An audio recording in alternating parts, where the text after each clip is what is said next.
Tiba masanya belajar silat, ilmu dunia juga akhirat. Landasan diri hendaklah kuat, begitu nyata ilmu tarekat.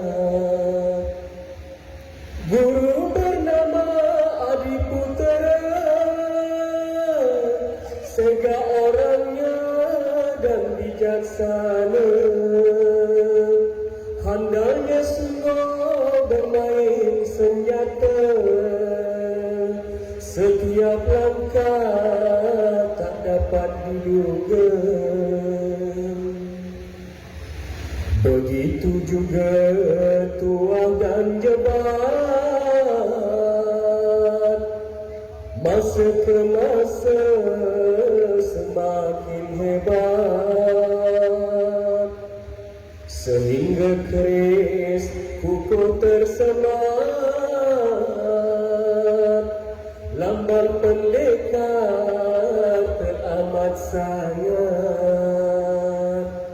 tuah dan jebat mempunyai saudara. Kesturi lekir dan lekiu bernama, bersatu padu mereka berlima, menumpas tumpas angkara murka. Telah menjadi takdirnya Tuhan, menjadi Laksmana di kapal Sultan. Begitu elok tuahnya badan, setia amanah tak bertepian. Sehingga pada suatu masa,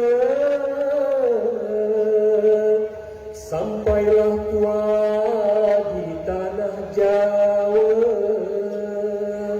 menjaga Sultan sepenuh jiwa. Setia amanah tiada terkira. Tuah bertemu seorang satria,